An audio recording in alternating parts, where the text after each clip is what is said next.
I've got good news and bad news. Here's the bad news. Most protein bars are packed with sugar and unpronounceable ingredients. The good news? There's a better option. I'm Will, and I created IQ Bar plant protein bars to empower doers like you with clean, delicious, low-sugar brain and body fuel.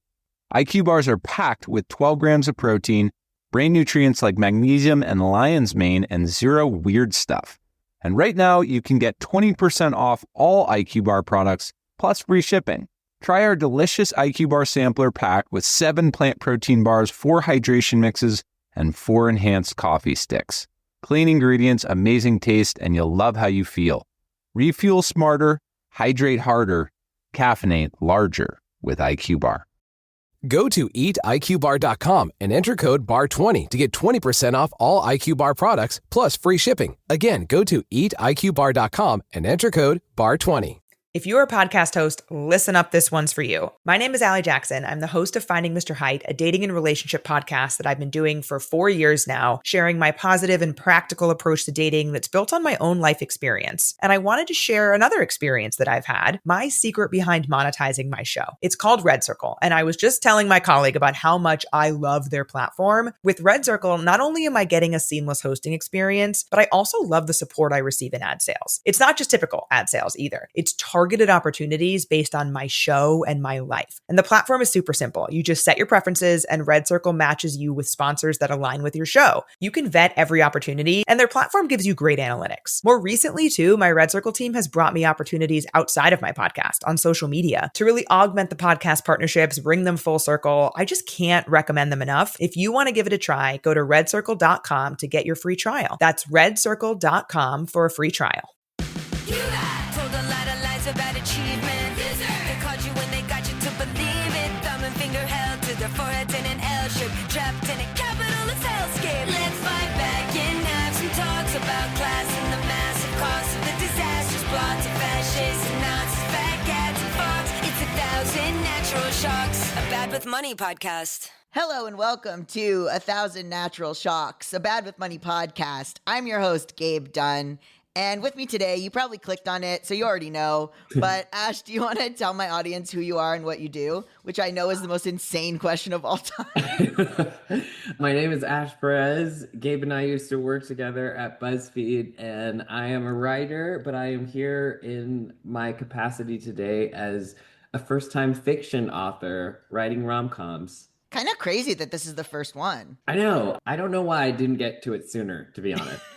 It's like it's the best working structure, like writing film and TV. There's so many layers of notes and people who can tell you yes or no on things. A book, it's just one editor and it's so much nicer. Yeah, it's definitely more, you have more hope that it's going to see the light of day. Yeah. And there is, I think, more control, perhaps more trust from the people at the top with you to say, okay, I know what my audience is going to like. I know what story I want to tell. I remember when I did a podcast type thing, but fiction thing for Audible a while ago, in 2020, I felt like I had more creative control. Oh yeah. It's cool that this is my first fiction debut as a book, but it's also audio. It felt a lot more like doing a movie, and it's cool that it fully feels like mine. What I wanted it to feel like, what I wanted it to sound like, down to like the audio cues. I was co-directing and then got to be involved in all the post-production process. And so it's like, oh yeah, I helped pick the sound effect of the voice memos, what it sounds like. And I remember being like, this ding doesn't sound right. Mm-hmm. That was just really cool. Felt like traditional directing a lot more than I thought it would. I always felt when I did my graphic novel, I didn't want to put too much on the artist. So the artist would say, do you have any ideas for what her clothes could be here? Mm-hmm. And initially I was like, no, whatever you decide. Yeah. And then she would draw something and I'd be like, oh, not that. Yeah. I automatically was like, she wouldn't wear yellow. And then it's like, you could have just said that. but you Yes. don't know what sounds right until you see it. Yes, exactly. And you don't know until it's in place, and then you're like, well, definitely not that. So I tried to be as specific as possible when writing it, like putting in what sound effects or what types of things. But it's fun because it was a solo process for so long, and then it went into this like a movie or TV, just like a full cast and everyone collaborating with each other. So it wasn't just in my hands, which meant that there was like some magic to it still when I got to listen to it, because it wasn't just the draft I'd been looking at over and over. It's like, oh, all of this had to come together for it to happen. Can you talk about what the title is, what it is, just because I think we jumped in without saying it. Oh yeah. Hi, sorry everyone. I wrote a queer rom-com, features 2 women, called Speak Now. It's an audio original with Simon and Schuster, which means it's much more like a radio play or a radio drama than a traditional audiobook. All the parts were done by different actors, or a few parts were done by the same actor, but the main leads are Jena Malone, who's of course in Saved and Pride and Prejudice and The Hunger Games, and Arienne Mandi, who's in the L Word, Generation Q, and in The Night Agent, and also right now on Chicago PD. And Benjamin Norris, who's been a friend of mine since we worked together at BuzzFeed for a long time. So it's friends to lovers story, not enemies to lovers, friends to lovers, but like second chance romance. It's so fun for romance specifically. There's so many different like tropes that, and it's not like a bad thing when people put them in the reviews. It's just like, oh, because sometimes you want to read enemies to lovers and sometimes you want to read friends to lovers. I loved getting to play in that world. You take a structure and then you get to change things in that structure, but you already have a structure. I think that's comforting to people because you know that it's going to end up in a happy place, because that's how it ends up. Yes. Partially, I guess, why I enjoyed Downton Abbey, because I was like, bad things are going to happen, but it's going to be fine. Yeah, exactly. There's something about knowing the genre that you're in, like even in Shakespeare, it's like, is it a comedy or a drama? Are people going to die? Is it a tragedy? Are people going to die, or are they going to get married at the end? And it's like, there's something so comforting about that. And I don't know if I've told you since I've seen you, but I got diagnosed with autism last year. What a trajectory we've been on. I know. Wow. That's crazy. Me too. Did you too? Yeah, years ago. Oh yeah, what a pipeline we're on. But I think I can even see now, like doing a rom-com and wanting the genre is partially because of I love rules and structure and predictability. And so it was much more enjoyable for me to come up with my own version of a genre convention than to just write adult literature fiction that's kind of open-ended, character-based, where I really hate ambiguous endings. And now I'm like, oh, I think that's because of autism. I just have the one where I don't understand why people talk a certain way, and it drives me insane when people won't just spit it out. Yes. That's what's so... I've been going to a lot of city council meetings and stuff now because I do a lot of activism stuff, and the level to which the decorum at these things drives me insane. Yes. Like, I'm sitting there like Billy Madison being like, today, Junior. Like, I can't, I'm like so annoyed that they won't just spit it out. And so I found that I actually hate decorum is what I've learned. That's so interesting. I mean, I think that was my function when I was in writers' rooms. I realized a mix of my ADHD and autism is my job would basically be to constantly clarify why we were talking about the things that we were talking about, because I was like, to what end? To what end are we? Like, a writer's room can go so many different ways, and some of that is important to let people wander, but like, I always needed to know, but why? What problem are we trying to solve? Even in writing this and in everything that I do, all my work, I can't just free-ball and like, oh, let me glide in the feelings. I'm very much like, well, what am I trying to figure out today?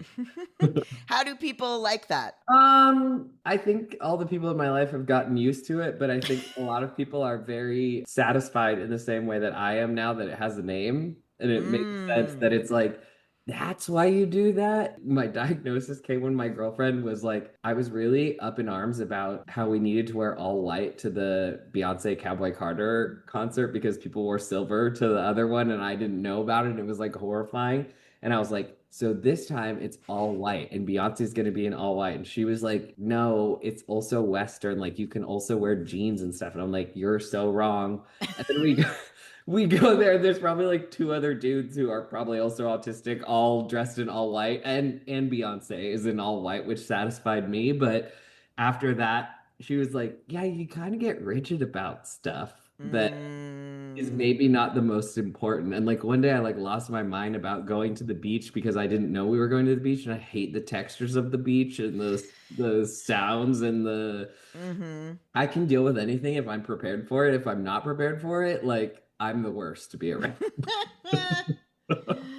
That is a hard thing in a writer's room because you know, like those memes where it's like you're playing the card game and everyone's like laughing and joking, and then one person is like, "Whose turn is it? Yeah. Whose turn is it?" You're like, I've become harsh immediately. Yes. It's like, Yes. I'm a little bit like that. Or we had this thing in a park happening, and I didn't have one of the things that I was supposed to bring. My friend had it, and the thing started at noon. And I was like, "Hey," my text started being like, "Hey, so what time do you think you're gonna get here?" And they were like, "Oh, probably like 1:32." And it goes until 4. It was fine. Yeah. But I was like, "Oh, okay. Do you can you I like stewed for like 30 minutes, and then I was like, "Can you just could you come now?" I actually need you to come right now. Yeah. Literally, I've learned that it's like, oh, part of it is voicing your needs. And then also the other part of autism is living with the discomfort of like your needs don't always get met. And so, yeah, it's better for you to be like, actually, it'd be better for me if you came now. And then if they can't, then you just have to sit there and be like, this is okay, this feeling. I know. And I over apologized too. Like I was in a group chat just being like, as soon as they got there, I was like, "I'm sorry, I'm insane." When all I did was say, "Can you come an hour early?" Where do you think your autism is like the most, where have you noticed it as a superpower? Because for me, my ADHD, it was like, oh the mess of it is the executive function, but then everything else, like the creativity was like really spot on. I don't know if I've quite gotten there with autism yet. So how do you feel about it? I think it's been good for not really caring about the rules. Like it's interesting that we both came out as trans because I think a part of it to me was that I was always bisexual because having a preference never made sense to me. And then the whole gender thing, I struggled definitely, but I also was like, well, it's all fake and made up anyway, which I think allowed me to come out sooner. It doesn't plague me day to day. Like I just was like, this is fake. A lot of stuff that I think wastes time for a lot of people doesn't waste my time because I go, well, this isn't real. Because you're able to see around the conventions of what it is, basically. Yeah, it doesn't make sense. If it doesn't make sense, then I don't care. And I thought I had to put myself into a lot of boxes to meet certain things. And I was never good at that. And it got me in trouble all the time. It gave me a bit more of a take it or leave it attitude. Like, you know, people say, well, you have to convince people that transness is okay or whatever. And I'm like, no, take it or leave it. You're thinking about it way more than I am. Like, it doesn't make sense for me to worry about what you're thinking. Who cares? Yeah. Yeah. And I think that's been nice. I think that's also just like part of getting older too. It's like when we met each other, we were in our like early 20s and we were doing the most awkward part of our life of trying to figure ourselves out online in front of everybody. Insane. It was helpful in that like it forced me to think a lot about a lot of things that I wouldn't have. I think I would have delayed even longer all of these coming to terms with myself, you know, coming out as queer and then coming out as trans. But I think the older I get, the more you just learn that you are who you are and you have to be comfortable with yourself, and like labels are just like an outside thing for other people to try and understand you, but it has no bearing on you understanding yourself. I'm not walking around all day thinking about being trans. Oh yeah, no. Sometimes I was asking, I don't remember who I was asking the other day. I was like, do you guys forget you're trans sometime? And they were like, yeah, totally. I remember I was at the pool and I was like, where are everyone's scars? And I was like, oh, like I'm the one who cis guys don't have those scars, but I was like, their chest looks weird. Like I know. This is when I forget people are straight. I was just at Ripped Bodice, which is a romance bookstore. That's where we're having the Oh, really? The premiere event for Speak Now, yeah. So I was just there and I was looking through LGBTQ books section. And I was like looking for Allison's book and I couldn't find it because her book is a straight book. Yeah. And so I couldn't find it. And then I was like, oh, maybe it's just not here. Like, I forgot that straight romance books would exist. So I thought the whole store must be gay. Okay, yeah. So I was like, where would they sell hers? Like, I really couldn't. And then I realized if I went like one shelf over, it would be mostly straight books. Yeah. But I was like, well, I guess it's not here. But that's also why I love the romance genre. It specifically has exploded with like queer content. And I think it's just because the barrier of entry is so much lower. Big companies and studios don't have to take a gamble on it, which is dumb because like obviously they've made a killing off Heated Rivalry and a bunch of queer stuff. But you can read anything you want in romance. Like not just queer, gay, straight, but like, do you want centaurs or do you want, like sci-fi, or do you want like magic? Walking around that store was really when I saw how many different types of books there were. Yeah. Because I had snobbery. Like I had my own snobbery about it. Even with my own writing, if I had an idea for something that was rom-com-y, I would be like, it's not that good. I wouldn't pursue it. Even now, I'm just starting to be like, maybe that's a good idea. Sometimes I write for fun, which I know, crazy. Yeah. A lot of writers are like, what do you mean you write with no intention to publish it? And I'm like, I don't know.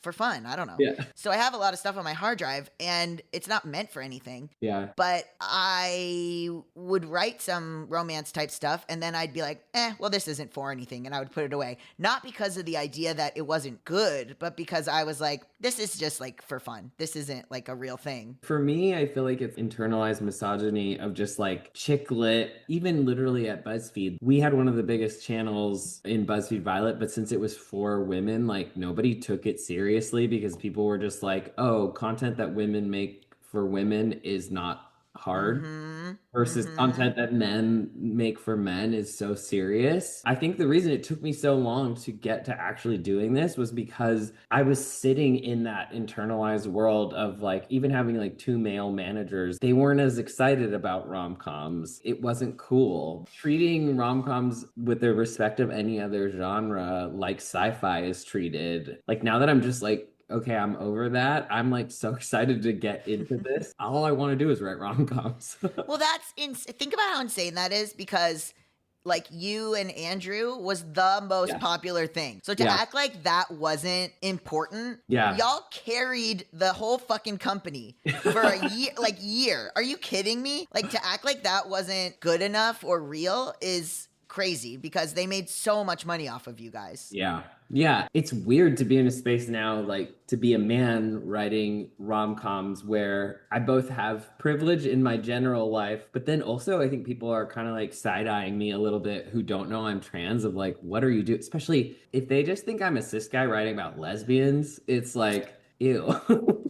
I know, which is like so hard to balance. That was part of also why I wasn't taking the romance stuff seriously, because I was a bisexual woman. So I was like, if I write about lesbians, I'm going to get shit for it. If I write about gay men, I'm going to get shit for it, which I also deeply related to gay men because I didn't know that I was trans. And now as a trans person, I feel a little bit different than there's like a little bit of a divide with like trans guys who are in lesbian spaces versus trans guys who are in primarily cis gay spaces. Being drawn to male romances makes total sense now based on how I hang out in West Hollywood all the time and primarily date men. But I was like, okay, well, I can't write that because I'm a woman. I can't write lesbian because I'm bi. So everyone's just going to get mad at me no matter what I do. And I can't write straight people because then those aren't real bi people. Like I hated that bi erasure of being bi is only valid if you're a woman who's with a woman. Yeah. And even then I remember I would be like, I felt that the YouTube lesbians never liked me because I was like very openly bisexual, and I never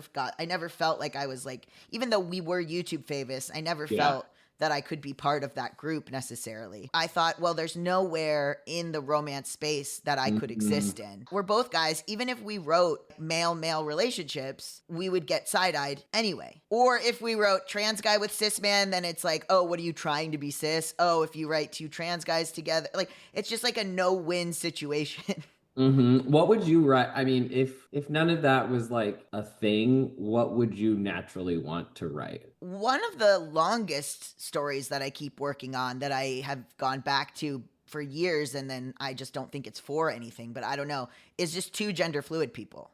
It's just two people who are non-binary in different ways. Yeah. So maybe I'm allowed to do that. I don't know. Allowed. You know what I mean? This is also the thing about romance is that I'm walking around so worried about what I'm allowed to do. Meanwhile, Heated Rivalry is off the charts. Yeah. I admire that Rachel Reed was like, no, I'm going to do what I want. Yeah. And I admire the commitment to having a gay man work on the show. Yeah.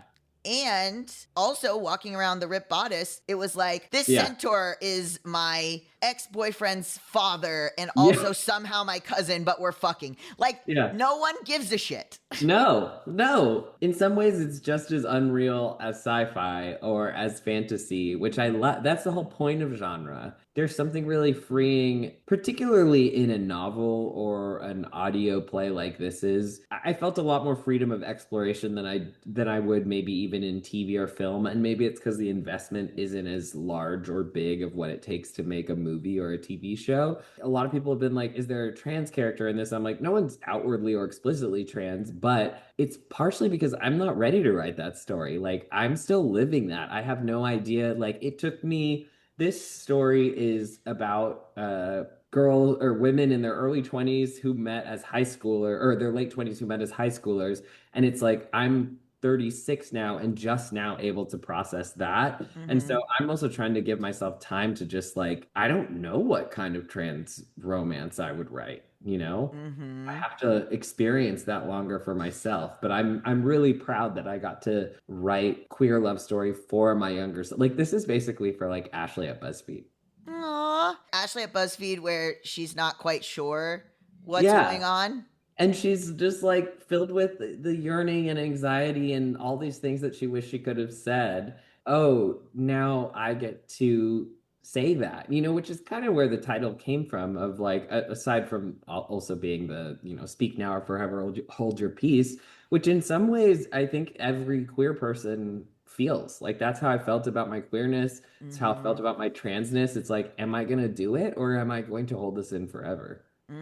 Well, there were so many benefits to being in the closet. I don't know if you felt that way too. It's funny now because now that I have experienced the joy of gender euphoria, I think I didn't even understand how bad my dysphoria was because I didn't know what it felt like to feel like yourself in your body and to feel like yourself sexuality wise and in the world. And so, now all those things that I thought were benefits, I'm like, oh, this is actually horrible. Like, I'm way happier now. I was just so wanting to be normal in that time. I have a question for you. I feel like this happened at the same time. One confusing part about coming out as trans, which now when I was looking back on that like 2016 trend or whatever, I was like, oh, 2016 was outwardly the year when I like came out as bisexual and really was like in my first queer relationship. But more than that, in looking through my own photos that I didn't like post, it was the beginning of my like exploration of gender. What was confusing was I feel like I had finally nailed the drag of being a cute girl. Like, I felt like I had a uniform. I felt like I knew finally how to curl my hair, how to do my makeup in a way that wasn't so gender disorienting. But I remember thinking I was ugly. And now I look back, I'm like, oh, I was so cute as a girl. I just didn't want to be that girl. Did you have any of that where it's like by the time you perfected being a girl, it was like, well, this is it? No, I knew I was hot. Yeah. I was like hot at BuzzFeed. I knew it. I I walked around with that swag. Yeah, you did. But it was drag. Yeah. And it was really good drag. And it was completely for the other person's gaze and benefit. It was I've written about this a little bit, but it's like, what kind of girl would this person want? Yeah. Regardless of gender. Yeah. Okay, so so I like this girl. What kind of girl does she want to be with? I like this guy. What kind of girl does he want to be with? Yeah. And I would sort of bend to that or mold to that. That was incredibly practiced. I was so good at that. There's no coincidence that I've been single for like the longest period I've been single now since transitioning, because I was constantly wearing the outfit that I thought would get me the person.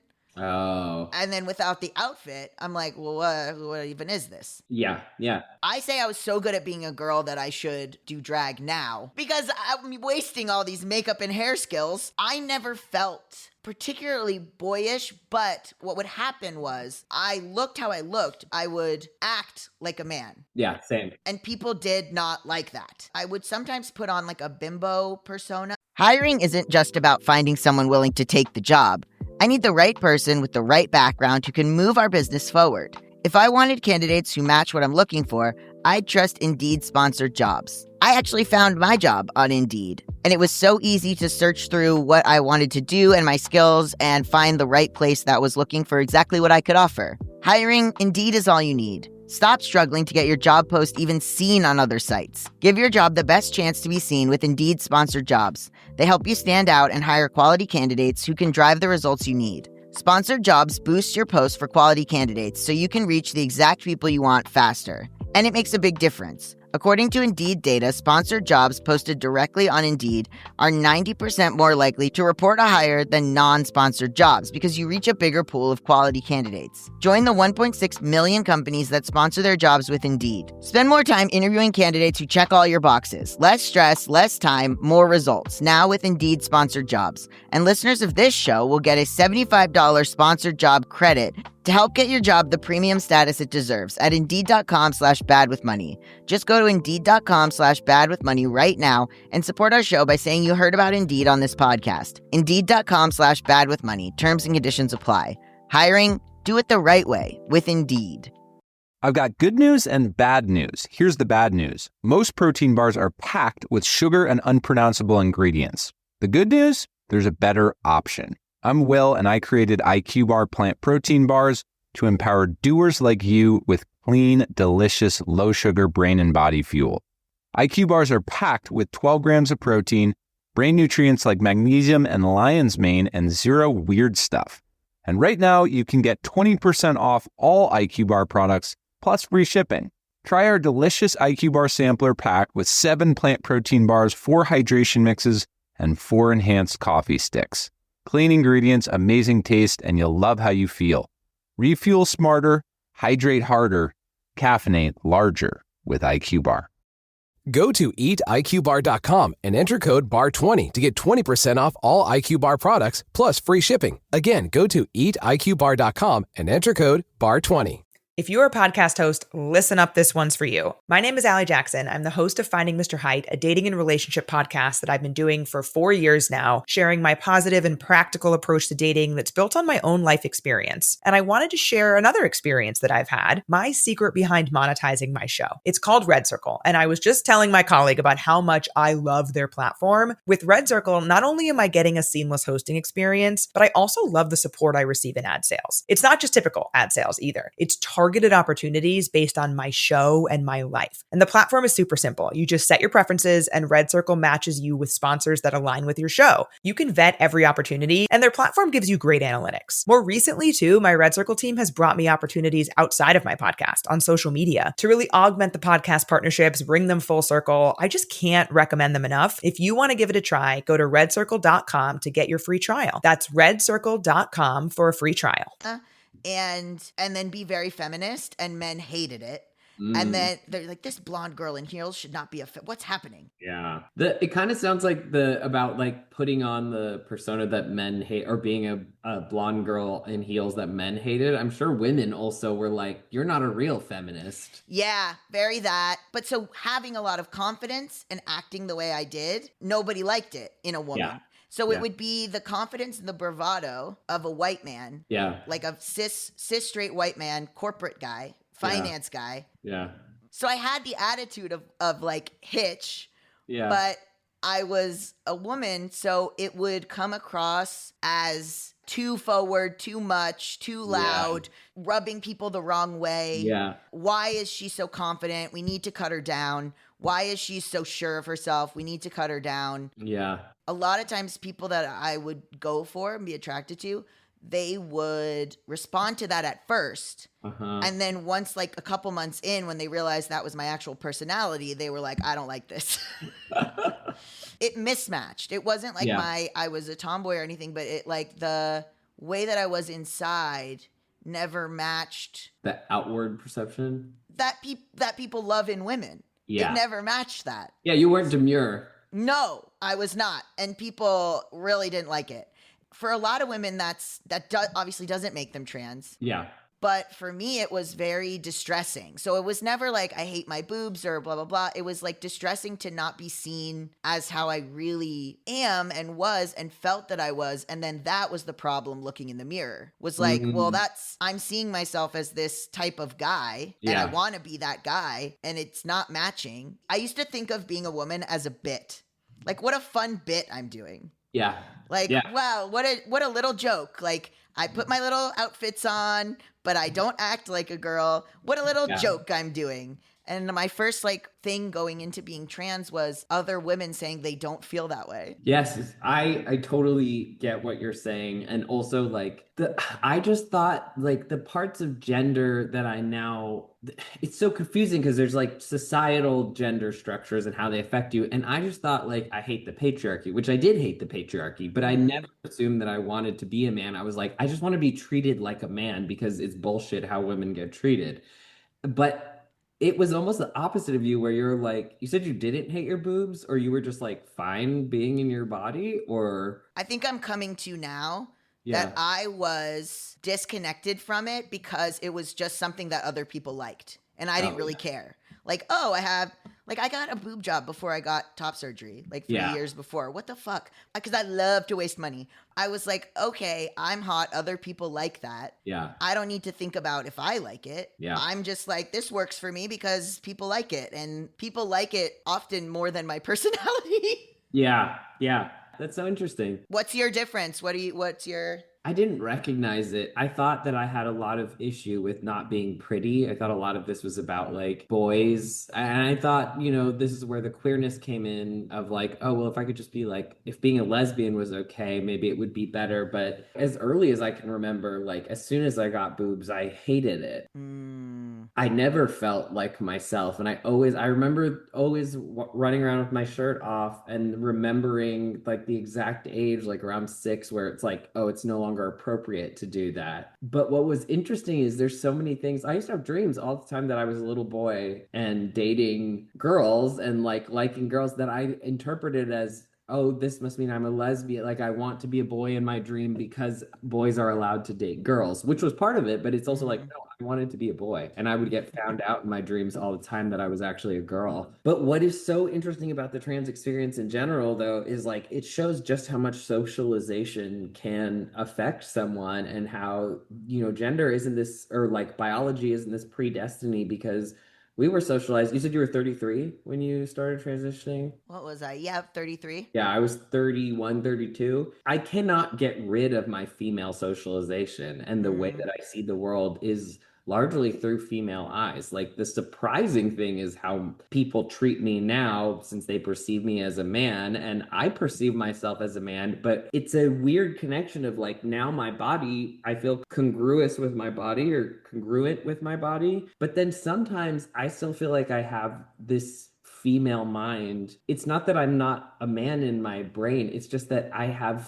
female thinking patterns. Like I can't ignore the things that I know about being a woman just because I'm a man now. Well, I think that's a benefit. One of my biggest frustrations with cis men is that they don't see things that I think are obvious. Yes. I'm out with mixed gendered friends and some guy is talking to my female friend and her body language is, I don't want to talk to this guy. Yes. And my cis male friends will later say, well, I don't know. Maybe they were hitting it off. I don't know. Yeah. Oh, even if they are hitting it off, I'm always like, get in between them. And I'm like, hey, a little bit of, is this guy bothering you? Yeah.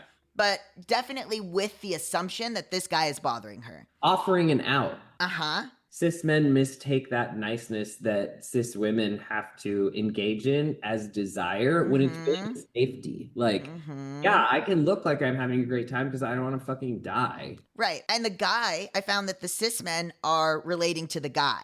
Oh, I'm just talking to this girl. And I'm relating to the girl, but then I get so mad because I'm 5'3" on a good day. Yeah. And these men are, twice my size or something, and they don't put their body on the line. Yeah. With their own thinking. They don't put their body on the line. And I have to. Yeah. Like, fuck you. And it's a thing that I have to get over. But there's also, I worked retail, and there would be a girl who would be and I'm not trying to infantilize, but there would be like a girl closing on her own. It's nighttime. I would say it would be off my shift, but I would say, do you want me to stick around? Yeah. And cis men would just be like, see you later. Yeah. What? Bro, take notice. Like, okay, she's by herself behind the counter. There's two bigger men in the store right now. Let me hang out until they leave. Yeah. No thought in the cis man's head. I think the harder part too is for cis men, you know, it really is just empathy, like putting yourself in someone's thoughts. But the other thing is a lot of the cis men who are quote unquote good guys, or guys who aren't having those thoughts of harming women, are assuming that other men are not having those thoughts. And they're like, oh, this girl is safe. Whereas like every woman, the default is not, I assume you're safe. It's I assume you are not safe until proven otherwise. Because that's the only way you can like stay safe in the world. But I think with so many things, you know, we're not all free until the most marginalized in any group is free. And so just because it might not be a problem for you, thinking about like what someone else might encounter or how they might encounter it is the most helpful. But like trans people, I mean, honestly, we have such a privilege of physically knowing in our body what both of those feel like. Like, it's crazy to me how much people just listen to me. No one ever gets mad at me. Same as you. Being confident or outspoken and things that are also just like ADHD, that I could feel people getting annoyed at me as a woman for speaking up. The like bro code is so obnoxious, honestly. Like my girlfriend will go ask if we were waiting on like breakfast burritos this weekend and it was a long line, and she went to ask and they were just like, I don't know, it's gonna be whatever. Like, and I watched them like kind of be dicks. And then I went back to ask and they're like, oh, let me check, bro. And I hate that. It's weird to experience it. And then it's weird not to crash out because they're just perceiving you as like a dude. As similar, I have experienced with friends in political environments, which, by the way, literally 98% of the people I organize with are queer or women. I can name the straight cis men on one hand. I will say cis straight white men on one hand. Yeah. There is the thing now where politicians will tune out what the women are saying. And then I've literally had the experience of a politician coming up to me after a council meeting and saying, hey man, thanks for being reasonable. What? Yeah.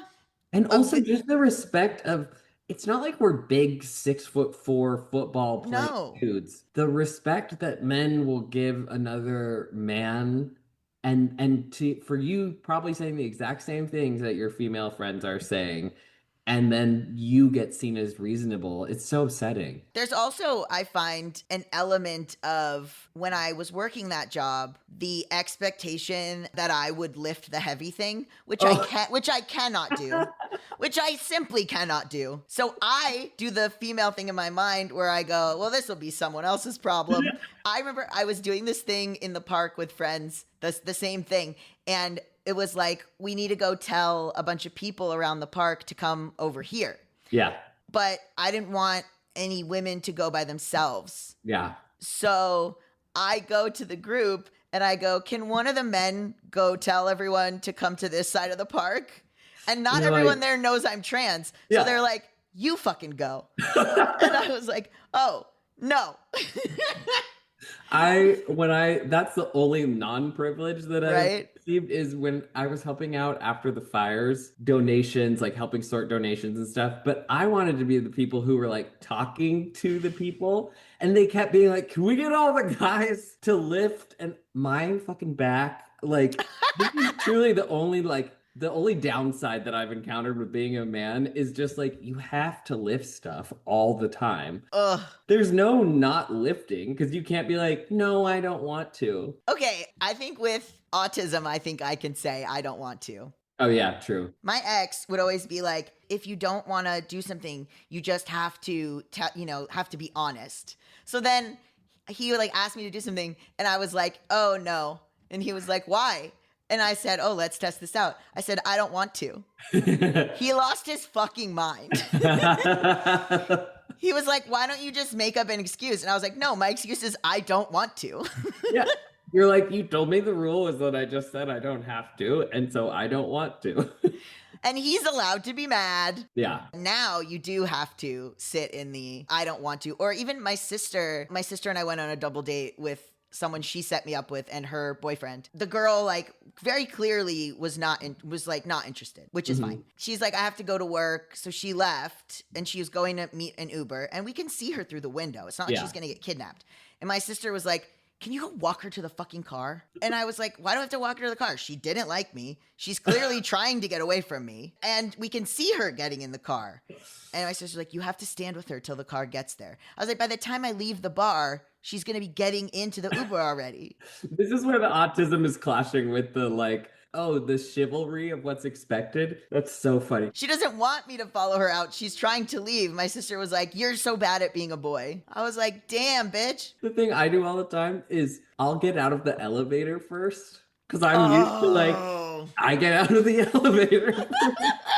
The amount of women who have looked at me and been like, are you fucking serious, dude? Like, because so now I've got to train myself to just like wait back there. I know.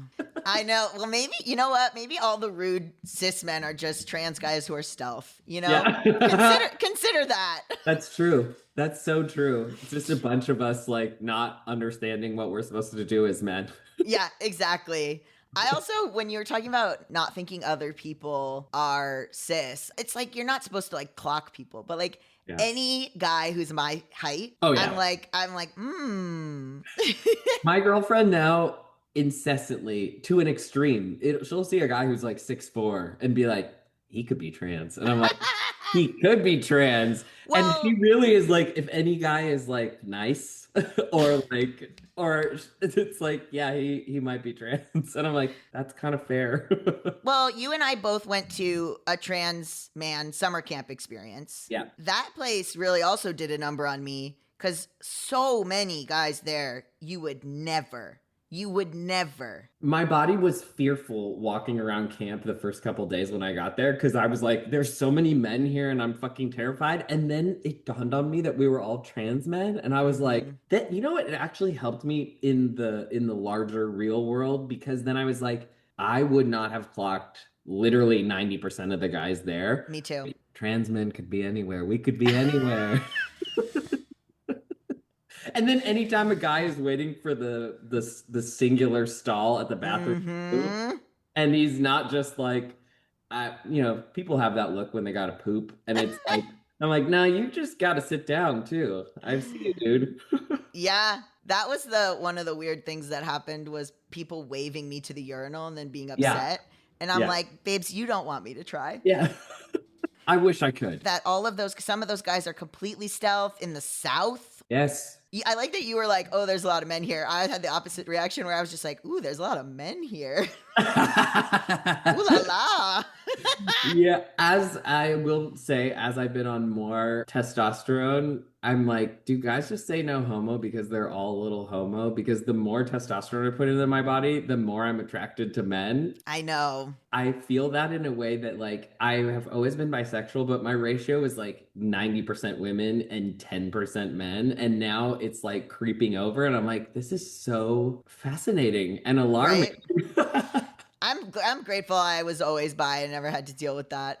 But here's my problem. I was dancing in the world of straight men. Yeah. Now straight men are not interested, which is fine, but I haven't reworked my brain Mm. into what kind of gay man I'm attracted to. Yeah. Because this is new. So I'm like, oh, like these were like kind of my buddies. Yeah. And now I'm like, Oh, yeah. okay, so this is a type of guy who could be into me. Oh. What do I even like about different gay men? Yes. Completely different personalities, completely different hobbies, completely different. Yeah. You know, it's like totally different ways of talking. Yeah. So, and reframing as like a partner versus oh, a this friend. person could be a partner, not just a friend. Yeah. When I remember the first time I had been so long in the lesbian world that transitioning to the man world was one thing, but then all my gay male friends wanting me to go out with them. And I'm like, one of my friends said, you ever have that moment in the club where you're like, I used to be the twink and now I'm the daddy? No, what? No, I was like, I'm never in the club. Lesbians are at home with their 7 cats. I have 3 cats. I don't like, you sound like you hang out like in WeHo and stuff, but I don't have that stamina. I am still so culturally a lesbian that I'm like, if it's 9:30 on a Friday, like I'm like at home. Like I'm not out. Hell no. And I don't want to be cold, so I don't want to be like wearing nothing out in the, although the testosterone has made my skin thicker, but like, Oh my God. yeah, I really, it's so funny being accepted and now being perceived. And then at the same time, when I'm around straight women, I want them to perceive me as a gay man so that they'll feel safe around me. Yeah. I love complimenting people. I love being like, where'd you, but if I don't do it with an affect that makes me seem queer, I have literally watched women like be terrified of me. And Yeah. it's terrifying.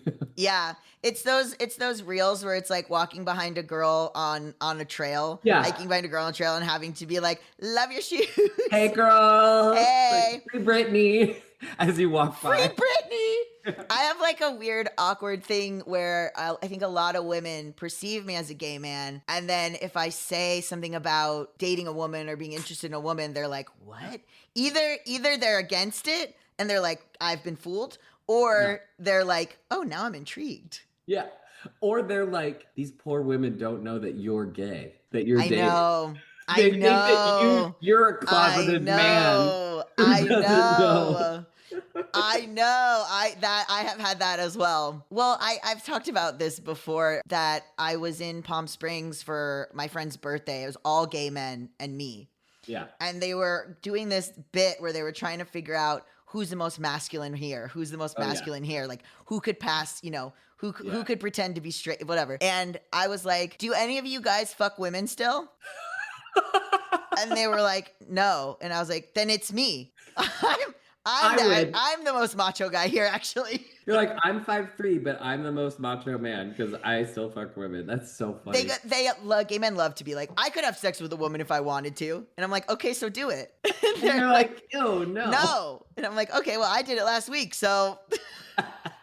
It's so funny that the world hates transness because it's actually just the most fascinating thing. When you forget the world of it, like it's not transness inherently that's hard. It's the fact that people don't want transness to exist. And same with queerness. I also realized I had to normalize for myself what hadn't been normalized for me. Like in terms of my media diet, I mean, everyone goes through the phase where you make a secret Netflix so that you can watch like The L Word or Looking or whatever you're watching so your parents won't know. But I found that for me, the media representation was like for me to deprogram myself from all the heteronormativity that I had been just so accustomed to. So I love that your book is like to non-binary people because it's like, yeah, that's probably how you exist in your head. And so it's not important to write those things to you because that's not the most important part about yourself. Yeah, maybe now because Heated Rivalry did well, I'll maybe make it something. Yeah. I don't know. How did you feel? This is like so deep to get into, but we had different experiences in a lot of ways, but you also had different experiences because you were coming from being an Asian woman. Yeah. Yeah. Or perceived as an Asian woman. Yeah. Mixed race. Yeah. But I mean, so that probably played into it a lot too. In some ways, I had learned to live with what it means to feel differently than what people perceive you as, because I'm Cuban, Korean, and Filipino, but like I actually my Filipino side is, I would say, much more Americanized than my Cuban side. And so I feel very Latin, and nobody ever perceived me as Latin, especially even my last name. People just thought it was because I was Filipino. And so I have had experiences my whole life of not feeling like people understand me just by perceiving me outwardly, which I don't know if that's why I was like drawn to rom-com as a genre, because so much of it is about like the inner dialogue and this like floaty, voiceover type of thing of what's really going on under the surface. So like, yeah, this was just really like healing for me in a lot of ways. To be able to, for a lot of reasons, to be able to give this to my younger self. Yeah, because visually people can picture the people however they want to. Yeah. And so all of this could exist. Someone like you can exist. Yes. And I didn't have to worry about casting. That was so nice to like not have to think about casting just as a visual medium, but just as like what somebody's voice could bring to a project. The whole thing was really fascinating. I mean, you've done it already with Audible, but like it's an interesting thing to take the visual out of something and still yet have so many of the pieces that make it feel like film or TV. I think you're right I know you're right in giving these nuanced, each part of you, complicated parts, the ability to coexist and be authentic in a way that probably would be watered down in some way, or that you've seen watered down in a bunch of different ways. Yes. In ways that people would go, is it too much that, she's Latino and her mom has ADHD and things that they think make people different, where it's like, oh, there's a lot more room, I think, in publishing versus in film and TV or actual nuance. And largely because the format is longer. I have 5 hours to tell a story instead of 90 minutes. So like you get to delve a little bit more into the background. I love it. When is it out? Comes out, and this is not because of this, but it just happens to be on Trans Day of Visibility, March 31st, 2026. Oh, okay. Well, good. Cool. That's and that'll be available where? You can get it wherever you get your audiobooks. So you can get it on Spotify, Audible, Libro FM, Libby, any of the places that you get your audiobooks. So check it out. Are you a voice in it at all? I am. I'm a voice in it, and I will tell you, it's a very small cameo, and I will tell you, both my best friend and my girlfriend didn't know that part was me. Yes. So I really felt like a voice actor in that moment. Yes. So you'll have to find me. Oh my God. Well, it was so lovely talking to you. What a trajectory, I wonder who we're going to be in 10 years and what else we're going to discover about ourselves. I don't know if I can come out as anything else. So I'm kind of done with my discoveries. I imagine that we'll be bigoted against like whatever, like Allison just had a baby. And like, he's going to be like, I can't believe you're so bigoted against me dating robots or whatever. Like, we're going to be boomers. Yeah, we will. We will be out of touch. We will. So we will. Where can people find you and more about you? You can find me at ashperez.com, and that links to all of my socials and all of the things. And you can find me on TikTok at not Ash Perez, which I think is funny. Thank you for listening to 1,000 Natural Shocks, a Bad with Money podcast. This is a noted bisexual production, edited by Ali Mims. Logo art by Dakota Becker. If you like the show, please consider subscribing to the Substack, 1000naturalshocks.substack.com. The Substack has episodes of this show ad-free and also videos and also my original writing. It would mean so much to me if you would subscribe, even as a free subscriber. But a paid subscriber really allows me to keep doing this work, and I can't do it without you guys. Thank you so much. Okay, love you. Bye.